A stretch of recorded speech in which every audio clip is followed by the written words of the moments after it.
You're tuned in to the MtG Cable cast, where they cover Magic, the Gathering finance. All right? You don't know about it? You're tuned in right now and get ready to learn some shit. Buckle your seat belts and light a blunt and get ready for the MtG Cable cast. Starring Reptar and Thirsty, them onion head motherfuckers. All right, guys, welcome to the newest episode of the Cabal cast. And this week we've got kind of an interesting one. We've been preaching about the sky is falling, magic is dying since episode 1. Yeah, I was going to say 5 years. Five years now. So, finally, what are we going to do? Yeah. When magic dies, what is the game we go to? What is the fringe game, one of the big three, whatever? What do we go to? What does success look like in that instance, and why is it successful, or why do we think it will be a successful pivot? Mm-hmm. So to start that, we have to start from the beginning, and that is how a new game comes to be. So at the LGS, your rep at the distributor will send you an email that says, hey, here's an exciting new game from Richard Garfield, and it's called Soulforge, and it is better designed than any other game Richard Garfield has ever made, but you idiots are still playing Magic the Gathering. Chumps. Buy this game instead. Or here's a new Bandai Namco game because it's been 2 years since the last one, so we're abandoning that one for this hot new toy that, guess what, we're going to abandon again in 2 years. Or whatever the case is. You get that. They tell you a little bit about the mechanics of the game. They tell you why you should buy it. They give you the promos they're going to give you if you do buy the product, and it goes from there. At least that is on the LGS side. Yes. The distro side is going to be really similar. It's going to basically be, from my understanding, a laundry list of options that you can choose from at the distro level with some description, and you're still going to have your reps at each one of the distros you're going to work with, maybe multiple, and they'll reach out, they'll make their contact. You might, if you see something on the list you're interested in, I'm sure you can inquire about it. But for the most part, it's going to be the same. But I don't remember getting the sales pitch. That's something you have to do on your own, and you have to figure out if you want to carry it. Oftentimes, you might be able to get like a little bit of an intro or a teaser, kind of like an LGS would from an LGS might get the starter decks, but a vendor is going to get some of the actual sealed product to push on the website and just kind of toe their water in and not have to commit to the same kind of numbers that you would normally for a full-fledged game and at a full set, right? So you're not going to have to buy the quantity of Cardfight Vanguard when you jump in the first time. You're going to be able to kind of pick and choose what you want a little bit more. Everybody's kind of coming in. Distro's also towing the water too. They're not really sure if the vendors are going to buy in. So from a numbers perspective, I don't know what that looks like as well. Obviously, you can't just buy full allo if you're like, holy crap, I've been waiting for this thing forever. Dragon Ball Super is going to blow the doors off this bitch. Yeah. Like, you can't just buy all their allocation. They have what they have, and you're going to get a small amount. So that's kind of your trial run as well. So it is very similar, but it's a little less sales pitchy and a little more, I want to say, sciencey from the vendor perspective, because you just do like a ton of spreadsheet work back and forth. Like, here's what I want. Here's my pizza menu. My pizza menu choices. Have at it, and it's pretty clear cut. Now, moving on from there, we mentioned that, this is going to be how we kind of measure success about a game. And I'm going to touch on this from two perspectives, the vendor and the LGS. And I have very different meanings or ideas of success defined for both of these. So from a vendor perspective, it's a pretty wide definition. I want to know what game will continuously sell well enough that I can dedicate the resources to stocking it, sealed and singles. And those resources aren't just my warehouse employees that are actually going to bust product and list it. It's going to be the people that have to go through and price the singles, that are going to have to create the buy list. I have to make sure there's enough velocity, which means I'm most likely going to be selling sealed for a while. So the whatever boxes you want to structure, boxes, draft boxes, whatever they've got, and any of the immediate decks that you can get have to sell well before I even start busting them, unless I know this game is just super hype. Like I mentioned, the Dragon Ball Super I mentioned up top, right? Yeah. Super duper hype. But when Hasbro pumped out the Transformers game, and they just kind of like hand waved the game out, and OP was supposed to never come, I would not dedicate the same amount of resources to that I would something like Super, that I know people have been clamoring for since the last card game, since Naruto. and I'm going to dedicate enough resources as I can to just blow the doors off that. Now, from the LGS side of things, it's a little bit different. My measure of success there is really about butts in seats that the game continuously provides. I'm going to be looking for a game that brings people into my store and my ecosystem, creating the opportunity for sales of everything from snacks to sealed, right? I want a game that just gets people in my store, and I want a game that kind of keeps people in my store. If there's a tournament option for that, fantastic, and I'm going to try and leverage that more than anything else. So to go back to the previous two examples, Dragon Ball Super, yes, because there is immediately an OP system. Transformers, poop. I might buy a display or two of Transformers just to put out on the counter because there's no OP, or maybe on the back shelf, but I'm not really going to support it with case space. I don't care. Dragon Ball Super, however, if I have case space, yeah, we're cracking that. We're listing singles, everything, because we can have a tournament series, and we're just going to start firing them out of the blue, and we're going to start with the immediate structure decks. We're going to get people in store to learn to play this game, and we're going to support it at a foundational level and build on top of that because we can, because that ecosystem exists. That's my definition of success for an LGS, and I know that's a lot different than what your expectations are going to be, but when we were looking to set up our small footprint LGS, that's what we wanted. We wanted items that brought people into the store and kept them there for a while, and browsing. Obviously, you have to have board games, right? But whatever, who cares? Those can just sit in a corner and rot. Now, to dig a little deeper, as a vendor, if I somehow was not into Pokemon already, that's where I would begin my shift. So I'm going to start out by buying sealed for the new product and putting up a buy list of older Pokemon based on market prices from a place like Troll and Toad and TCG Player. Pika Stocks is essentially TCG Player market data, so I can rely on that. Troll and Toad, as far as I know, is still one of the largest vendors of Pokemon cards. That might move over to TCG Player now that they gobbled up Channel and Binder, because that Channel had the content. I'd figure that one out. But that's the bookends that I'm interested in. The middle area of the game is kind of a dead zone, quote unquote, because there's really no extended or modern format. So once cards rotate out, they're gone. I don't care about it because I can backfill that in time as necessary, but nothing seems to be able to stop Pokemon from performing as a long tail category. So it's just going to live on forever. The more I investigate, I'm going to find that out. It's just going to be this long-running category.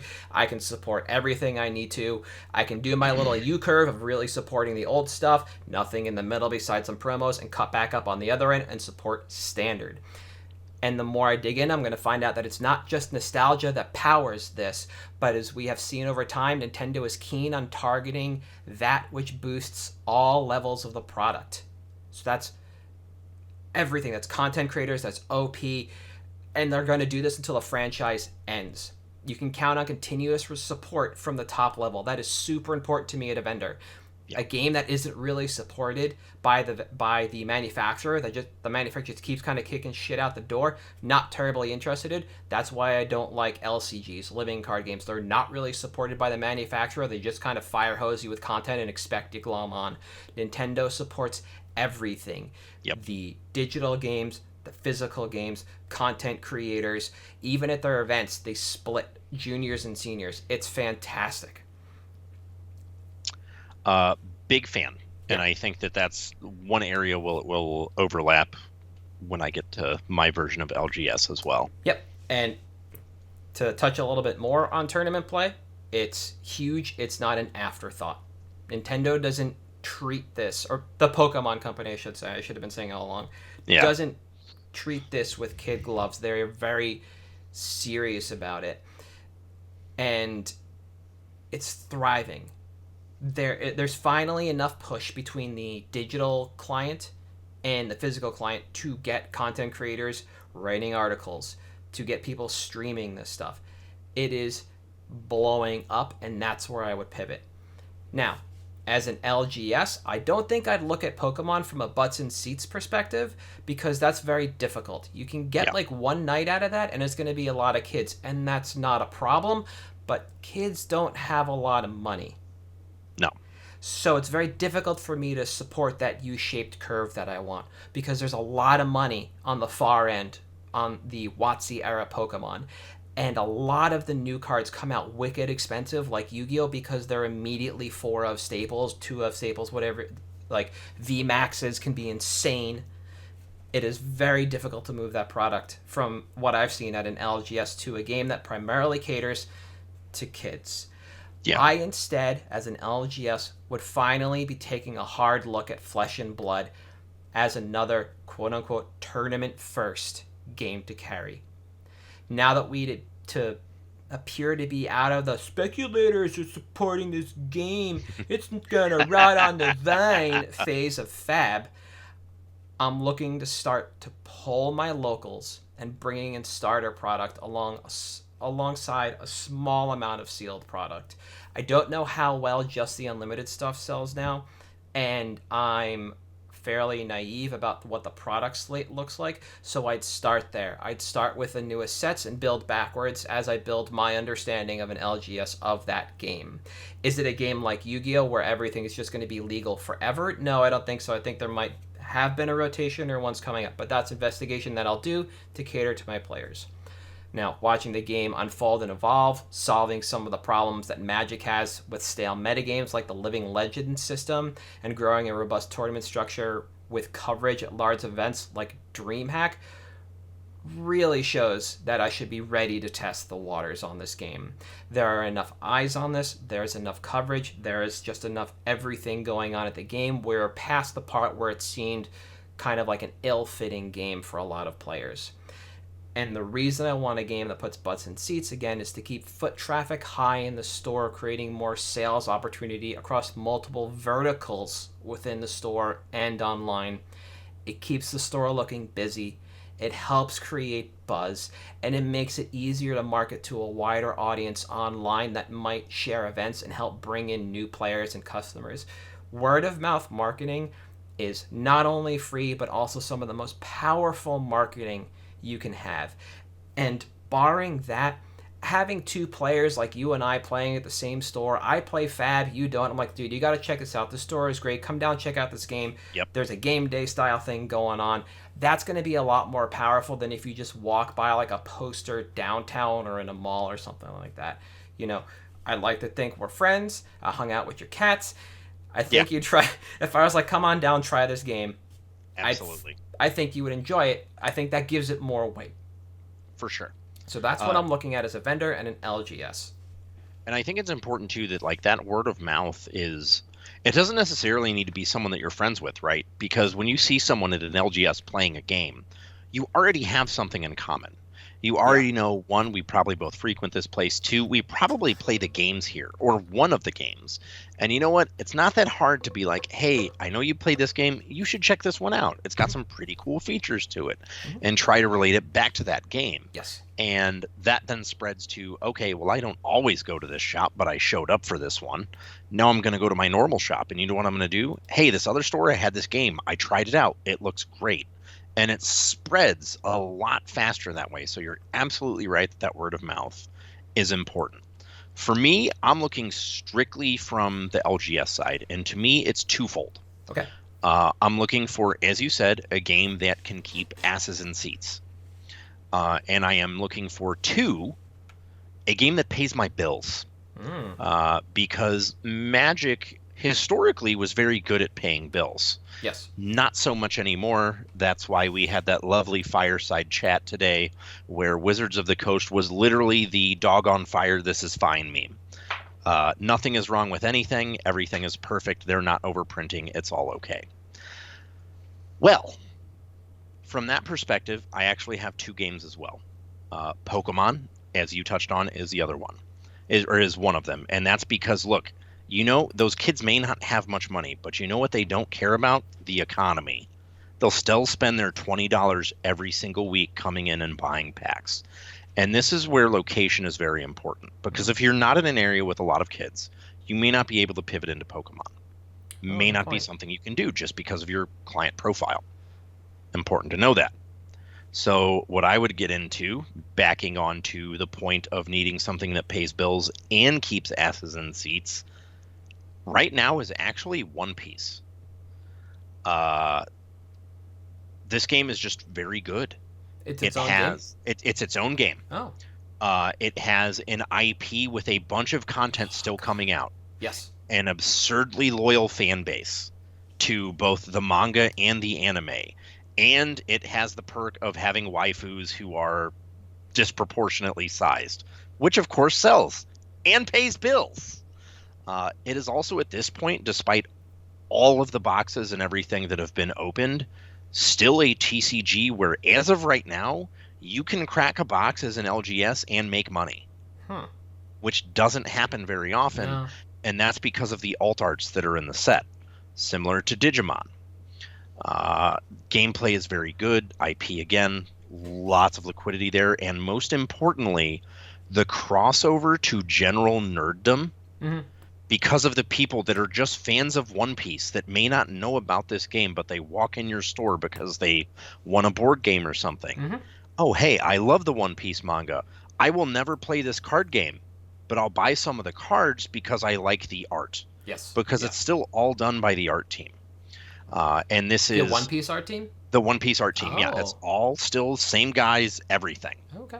which is phenomenal. Yeah, yeah. Bandai has shown a commitment in the past to all of their games for at least 2 years, which means that hopefully by the time One Piece dies, the economy will be back in an upswing. Mm-hmm. The other nice thing is that this actually gives you kind of a leg up, because the shows that are difficult to get into are primarily TCG shows. If you're an LGS and you want to start expanding, the shows that are easy to get into are anime shows. They're pop culture shows. Yeah. And this is where One Piece can really give you a leg up and give you access to a new venue. Because, hey, I have a product I know I can bring and it will sell. Mm-hmm. I may incidentally sell some Magic or Yu-Gi-Oh! Or Pokemon, but I guarantee you show up to one of these shows with some One Piece will sell. And this is one of those things where maybe nobody else in the area is in on it and you want to be the store, jump on it right away. Yeah. And sometimes that is the life and death of an LGS. When we talked about the solicitations up top, hey, is this something we think we can sell? Do we want to go deep on it, like you mentioned? Yeah. Or do we just want to dabble and just have it for inventory completion's sake? One Piece is something that I think hits all of those. Yeah. And the tournaments so far have had good turnout, anecdotally. GalaxyCon last weekend, they had over 100 people for a release tournament for the card game. It's the new hotness, Yeah. Yeah. and it's going to be perpetual hotness. I mean, if anyone listening here knows someone that watches or reads One Piece, how often do they ask them how long they've been doing it for? Mm-hmm. Ask them when they started, how often they rewatch, how often they reread, whatever the case may be. Yeah. Yeah. They're avid, they're rabid, they're just like Pokemon fans with a little bit more disposable income. Or like Gen 1 Naruto fans. Yeah, Like- exactly. Gen 1 Naruto fans that were just, they didn't mind running around high school arms behind their back because it was cool. That's what this is. Yeah. You know, someone has a straw pirate hat crew or straw hat pirate crew out there, and it's them and their 5 best friends, and they're going to split a whole case, and they're not going to care because you know what's in there? An alt art Shanks with manga on it that's like $500 for no reason. Cool. Yeah, no. I like Wipes Wars was this really interesting idea that was, if you're not familiar, if you know what the Versus system was, which is just this agnostic game system that you could plug, that you could reskin effectively with different comic properties in the US. I don't know who produced it, and maybe Konami, and I don't know if it's still going or not. But it basically is just an agnostic combat system, and they plugged a ton of anime from the time on it. Sword Art Online was like one of the first releases, and they did it 2 or 3 more on times. There. Yep. Yeah, there's a ton. And I always wondered why they stuck with some of these, not even surface level ones. They're like some of the most obvious ones, but never dove a little deeper. I think they might have gone to Attack on Titan, or maybe that was floating. Yeah. So that was like the last time anybody actually asked for Wipes Wars. But it sounds like we're finally branching out from that game where the more powerful IPs are going to get their own systems so they can play properly, so they can be a little more fun and entertaining. And if one survives and it doesn't self-emulate like the original Dragon Ball card game or the original Naruto card game, then it makes sense to look at this one and then the next one, because the games, while they were printed or popular, were white hot enough to start carrying it. It's not just going to immediately tank like those other two when the Versus system did. The Versus system tanked from power creep. That's a different story. The other two games just kind of fell into obscurity and I think terrible rule sets. Yeah. Okay, so you got One Piece. What else? So the other one that I think is worth getting into is, as you mentioned, Fab. So obviously, turnout can be kind of an issue with new games like this, and it still has a little bit of the stigma of, oh, but it's so expensive. Well, it's really not anymore. Yeah. Unless you want your cold foils, your ultimate rarity chasers. The rule set is very good. Mm-hmm. The gameplay is very quick. Yes. Which is one of the most important things, because I don't know if any of you remember when Top was legal in Legacy, but I can't tell you how many times we were sitting around for 30 minutes after a fucking round because some idiot didn't know how to top. Yep. You don't have to worry about your extra that with turns are untimed, and you could literally waste years of people's lives cumulatively. Why? Fab avoids all that. It also does have those chase rares, so there is a chance that you may get one in, and it's just a payday for you. Mm-hmm. Someone comes in, hey, look, you're my LGS, 50%. Cool. I just made a pretty decent chunk of money on that right away. Yeah. Listed on eBay, listed on TCG, know a guy, whatever the case may be, and that just provides you with a chance for a very good windfall. Not to mention, the company that publishes that game has been incredibly receptive to feedback from people. They want to be involved with the LGSs. They want their feedback on what works and what doesn't. No other company does that. No. Wizards used to years ago, but they don't anymore because, again, this is fine. Mm-hmm. And then besides that, obviously you have Pokemon. And this is something that you kind of touched on earlier, and I touched on as well. Pokemon has this thing where it's kind of cyclical. Every 6 to 7 years, a new generation of Pokemon releases, such as Scarlet and Violet, and you see a sudden surge in the prices on the cards. And following this cycle as an LGS is fairly easy. And you can get in on it and know, all right, well, let's start stocking up because we're about to hit a surge. And that lets you plan a little bit for, all right, we have a cushion coming up because this stuff is going to hit its cycle. And we harp about this with Magic all the time, how the financial aspects are cyclical. Pokemon's the same way. So if you're used to planning around a kind of cycle with Magic, you can just take that skill set and drop it into Pokemon. And that makes it a lot easier for an LGS. So the One Piece is the new one. Fab is the kind of established one. And even outside of Magic dying, I would tell every single LGS, and I'm sure you would tell every vendor, if you're not in Pokemon, you need to be. Yep. It's just free money. It is. Even if you're not putting your singles in your store, you can still be moving the product online at a pretty decent rate. And there's no reason not to. If anything's going to push you to open up that avenue for income, it should literally be Pokemon and then probably Fab. Yep. Number 2. Yeah. It's just way too easy. Yep. Absolutely. I like the idea of the cycles. It's not something that I thought of when I was doing my write-up, and I mentioned this before the cast, because for me this kind of hits in like, I don't even think of it like releases, because I felt like they were just chain releasing them, or they did every now and again. They'll go a couple of years, they'll go silent, then you'll hit the cycle of 6, 7 is like bang, bang, bang, bang, bang. But I didn't realize that was like the cycle of 6 or 7. The only thing that kind of caught me was the generation of kids that grew up with Pokemon, you and I, now have our own kids. And this is officially a second generation now over the last couple of years getting into Pokemon. It's not just people that found it on their own, introduced it some other way. This is just kind of like, I don't want to call it like generational like wealth or understanding, but it's really kind of what it is. Like, I grew up with this. They're really cute. I can show it to the kid. It's a very easy setup. I liken it a lot to basically how you and I grew up also doing sports cards with our parents and Yeah, grandparents. yeah, And now we have kids that can get into that same thing.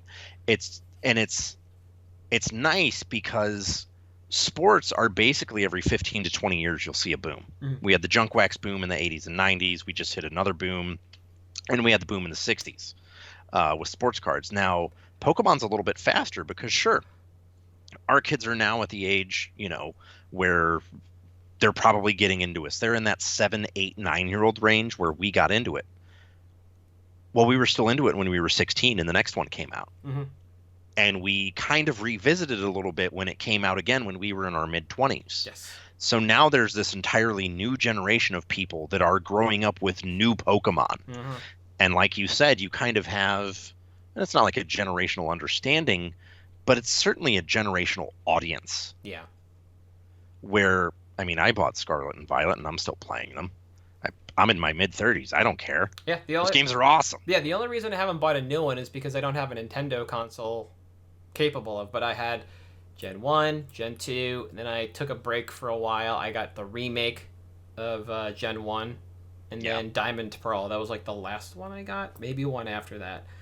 But yeah, it's a decent game series. It's just a lightweight RPG. You can pick it up, put it down. It's super easy for people that are familiar with it, and it's great content for an LGS.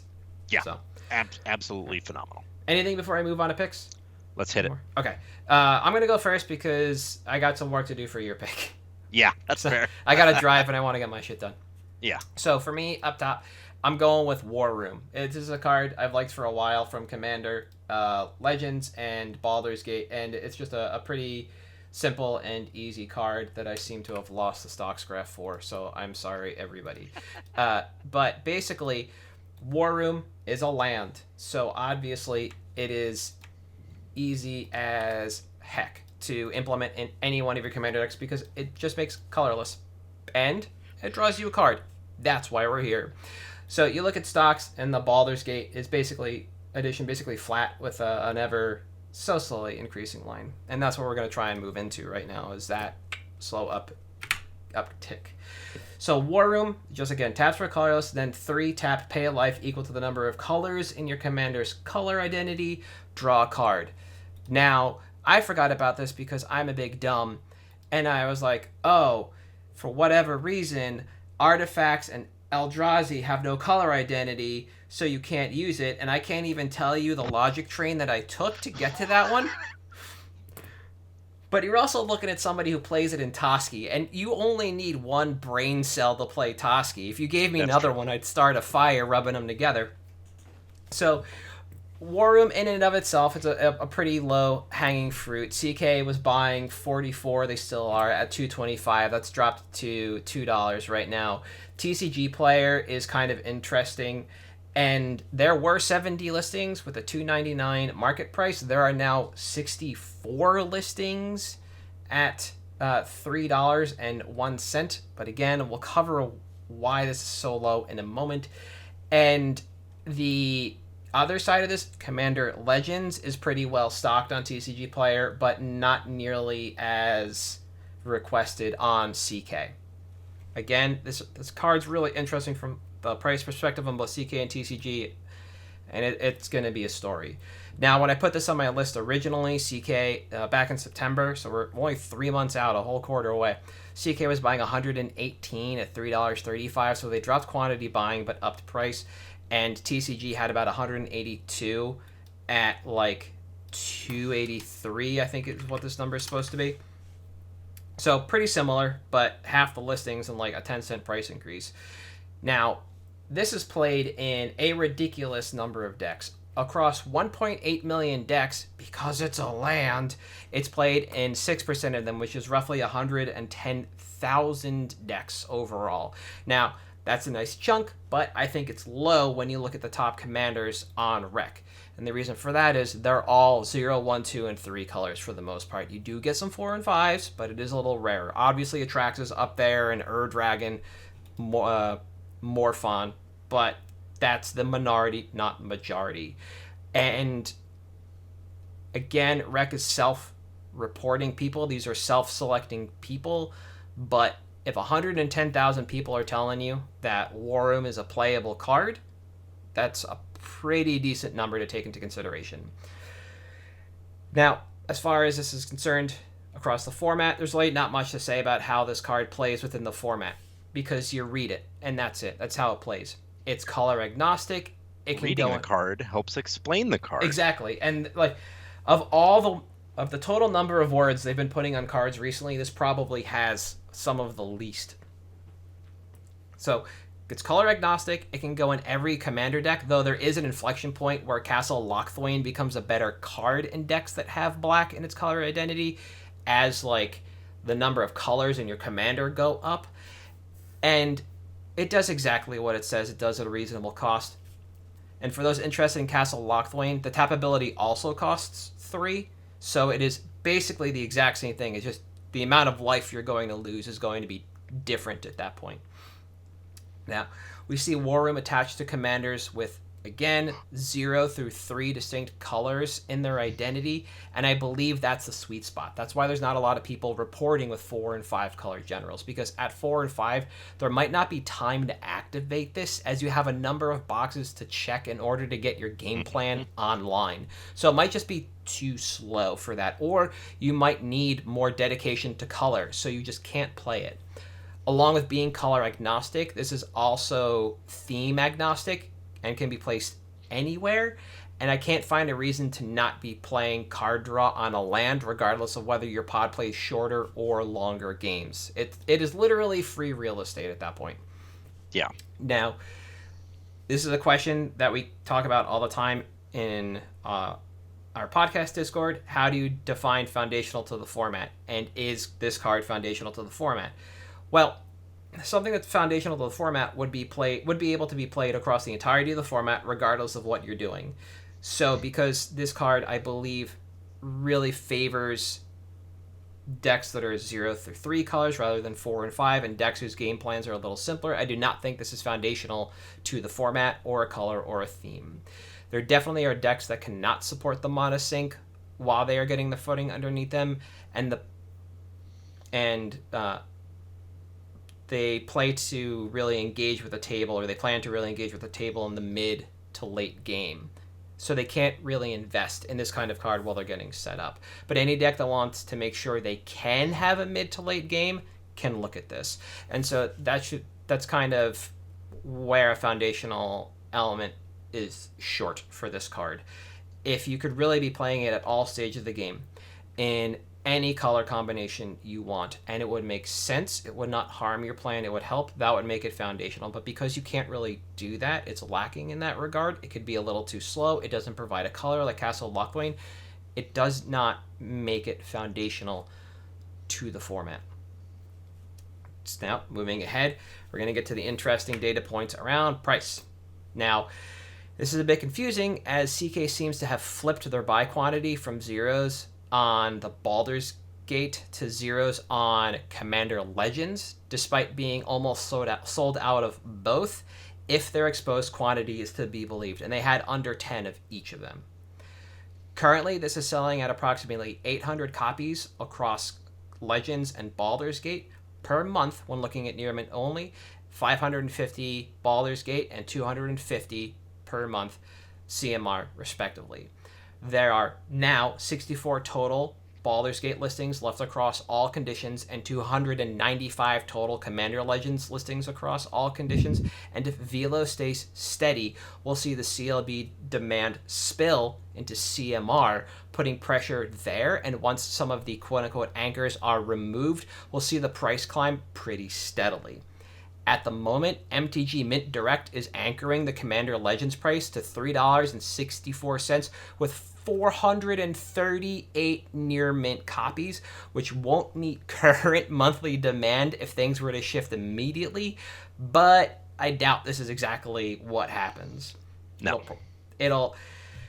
If demand spikes to a point where everything just hard shifts, we're going to see a run on it. We're going to see MTG Mint Direct raise their price, and thus the anchor continues to float upwards, which is a little ironic to think about when you're thinking about a fucking anchor. Right. Now, to be a bit more prescriptive, I believe this is a 6-month hold if you're looking to out this to buy list, but if you want to sell into the open market, you'll have to keep an eye on that peg that MTG Mint Direct is setting, and I do not know when that's going to change, because even before them on the list, when I was looking the other day, there was another vendor with several hundred copies of the CMR version. So there are a lot of copies to burn through. But if you want to set your price to sell, you're going to have to you have to keep your eyes on Mint and price below them to move your product. You should still be able to get out at a profit, though. Yeah. Now, reprint equity, the opportunity to put these in, again, 0, 1, 2, and 3 color commander precons is pretty high, though the opportunity cost increases, the color density increases, so I wouldn't expect these in every deck. The same conversation from up top. Now, WotC also seems to want to use the land slot to get more multicolored land support into the format, so I don't think we would see this in every mono and 2 color deck in the future, but I could see this in a white or red deck, as black and blue have an easier time just drawing cards without discard, so no rummage, etc. And in theory, card draw is outside of Greed's identity, but we see how well that's been working. You know, look at Utoski and Return of the Huntsman, whatever that card was from Eldraine. So that's kind of where I'd expect it. I'd be worried about reprints in a red and a white deck because they're monocolored, and generally the 2 colors that have problems drawing cards over time without with discard, because that's what red's thing is. I draw and I discard, or I discard and then I draw, whichever way they want to do it. Rummage versus loot. And white really only has a handful of ways to do it. There's that like 3 or 4 mana spell where like you and an opponent draw 3 cards. I can't remember the name of it right now. Not Trade Secrets. No, that's the blue one. Richard from Goldfish loves playing it. It's a meme on their channel. Yeah. But that's basically what you have. You got like Faithless Looting as a premier draw spell in red and that card in white. And so this is where I think it would slot. Not black, not blue. I hope to God not green. But that would be my worry. That said, demand should well outpace supply. Sorry, supply should well... No, I was right. Demand should well outpace supply. Yeah. Yes. Now, by quantity, honestly, I've got about a dozen of these for a mixture of play and trade, and I'd be happy rounding out that trade quantity to an even dozen. I've moved copies when they were in cases, and I found it easy to move them in trade. There is really no reason to not have somewhere between a play set and 4 play sets. I think that is an easy number to move into. That's basically sitting at like $45 right now. You don't have to worry too much about picking these up from multiple vendors. A lot of people have anywhere between 2 and 5 copies. The Gaming Co. has 130. You know, it works out well. Yeah. I think it's an easy to acquire card. It's easy to move. And I think it might be actually a kind of overlooked card if your locals really only stay local, meaning they're not the kind of people that self-report to EDH Rec. Yeah. Because they opened it in the draft, or they've seen people play it locally, but they forgot what the card was. But once they see it in the binder, bang, there it is. Or it's in the case. Easy. Yep. And I don't think there's any way this doesn't stay highly liquid over time. The only way it's going to stop is when demand stops, and I don't see that happening because this is so easy to play.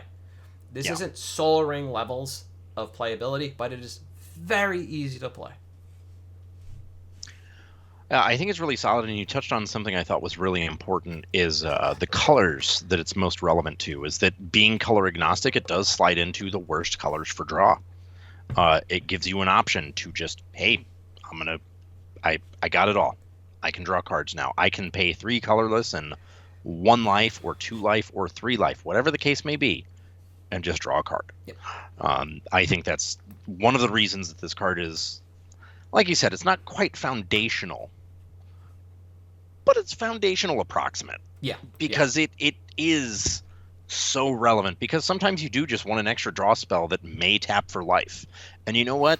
How often do you end up hellbent and you're like, man, I really wish I could draw more than 1 card a turn? Mm-hmm. Well, here's a way you can. Exactly. Maybe even multiple turns, depending on what your deck is. Yeah. Because if you're in green and just drawing a card every person's turn because you have a Seedborn or something out, oh, great. Yeah. I guess I get to do that then. Or anecdotally, I just put together like I don't want to call it group hug braids because that's not the case. It's not mono black control and it's not group slug braids. Yeah. But I knew because I had Cabal Coffers and Cabal Stronghold and Urborg that I'm just going to be able to dump my hand at any point in time. So I need to be able to continue to draw cards from any means necessary. So that's all like the enchantments, etc. that get it going, alongside War Room and Castle Lochthwain, which I mentioned. Yeah, Endless Atlas, there's a number of options out there like that. And this one does help you by being color agnostic. If you have a bunch of mana and you want something to do with it, well, turn it into more cards. Yeah, exactly. Options are options, and card draw wins games. Like, it sure does. Speaking of cards that are not quite foundational, but at least foundational approximate, I have kind of an interesting pick this week. Yes. I am going for an active secret lair. Specifically, the special guest Kozindan Another Story foil edition specifically. So you'll have about a week to order this from when this episode goes live, because the release date is December 19th. Why this secret lair? Well, it's got 2 cards in it. Demonic Consultation and Winds of Change, which are their first time foil printings. Why these cards? Well, a prime example to go back to is the Secret Lair Mystic Remora. If you take a look at the stocks graph for the foil Secret Lair Mystic Remora, you can see that it's held a pretty steady price point of about $50. Now, Mystic Remora is a card that, correct me if I'm wrong, basically is foundational to the format. Yeah. Or as close to foundational as you can get without actually being foundational, if you want to consider Rhystic Study foundational. I was going to say, if you start your blue deck and the first 2 cards aren't in order, Rhystic Study and Mystic Remora, that should only happen because you don't own them. Yeah. They go in the deck every single time. Now, taking a look at that graph, now if we compare it to the graph for the Ice Age Mystic Remora, and we take a look at, so let's see, it was August-ish last year was when the Secret Lair version came out. So we can see where, it was sitting at about $7.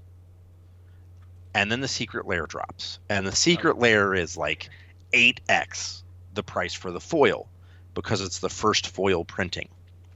At $40, this Secret Lair seems insane. Yes. Because Demonic Consultation is the CEDH card in a new first-time foil printing.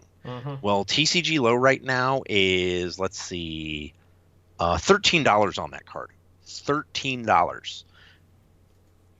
I'm not saying the foil is going to be 9 times that price.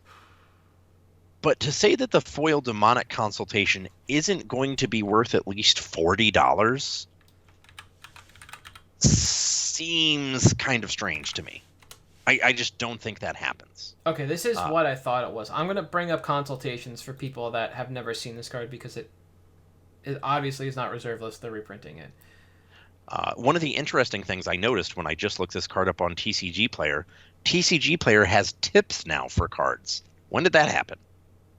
They've been sending out merger information about with binder and channel, and so I would guess it happens sometime along there. You gotta compete with rec and stuff like that. That's fair. Yeah. So I brought up consultation for people to read.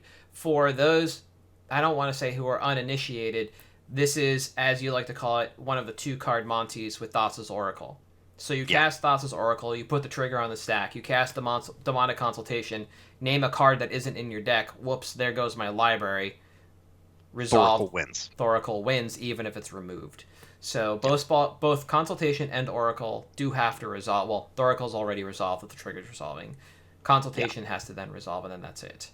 So bonus points if you name You Are Already Dead and it's not in your deck. Oh, yeah. Flavor win. Yes, yeah. But that card's insane. One of the other things in here is, of course, Winds of Change. This is a card that hasn't been reprinted since, I believe it's 4th edition-ish? 5th. 5th edition. We split the difference. I was going to say 6th. So yeah. And sits at around $7 to $10 usually. Yeah. Well, yet again, first foil printing. Now, the thing that Winds of Change has going for it is casual EDH appeal. which I think is significantly better Yeah. for the price and liquidity. Because if I just play a Wheels deck, if I play a Group Hug deck, if I play Nekusar, if I just want to draw cards in red, Yeah. I'm just going to Winds of Change. Mm-hmm. It goes in the deck. What's the blue one? The blue ones of change. Windfall? Yes, it's Windfall. Yeah, which I picked 2 weeks ago, I Yes. think, for the promo version. Yep, they patched Winds of Change, made it cost 2 more, and turned it blue.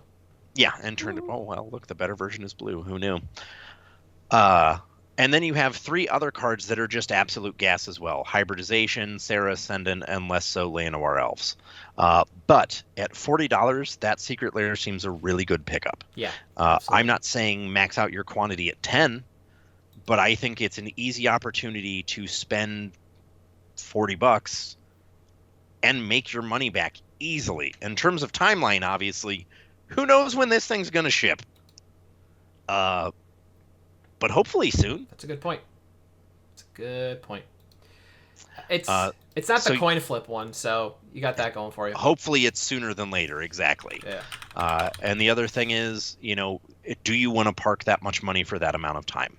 I just thought it seemed like an incredibly good opportunity because lately some of the Secret Lairs have been pretty lackluster in terms of like having a financial return with liquidity. Yeah.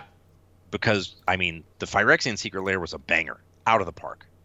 Absolutely insane. This seems like the next closest thing to that we've had since the Phyrexian Secret Lair. Yep. Not to mention just the art style is really cool. Yeah. I like the pick because it brings back the idea of the fact that Secret Lairs can actually be worth money when you pick the right one. It's something that I don't know if we talked about here or if the podcast Discord, and basically you got to find the right game skin that's going to be worth the money. And, for a while, they were just kind of dead if you weren't able to move them the first weekend of release. If your shipping was slow and you got them on week 2 or week 3, your plan was to flip, there's a really good chance that you weren't able to make anything on it. But now we're coming back to a point in time where the cards are a little more interesting, they're carrying a little more weight financially, and there's opportunity to flip these in the long term like there was back at the beginning run. And I don't want to steal the thunder of this one, but one of the ones we have been discussing in the podcast from a question, and a thought I'd experiment is just, what is the price of Megatron as Blightsteel Colossus going to be? We know the Optimus Prime v Megatron edition is $40 in regular, and it is $40 in foil, $30 in regular, and no matter what version of Blightsteel Colossus you look at, even in foil, that is still only 2/3 the cost of the Mirrored and Besieged Blightsteel, of the Double Masters Blightsteel, but it is about 35% of the Showcase Blightsteel Colossus. Now, if you buy the foil one, you're looking at prices that are closer to $100 on the resale for the foil. So where does this sit? Honestly, I don't know. It's very difficult. The multipliers are pretty standard. It's like 1.35 to 1.5 from edition to edition, and from foil to not within their appropriate editions. That's what I kind of would apply here because we have that knowledge in front of us. But at the end of the day, is that Megatron going to be worth 40? I'd say at a minimum, probably closer to 60 or 70. And that just carries the weight of 2 clunkers. I don't understand why Optimus Primus Darksteel Colossus, why he literally loses to Megatron.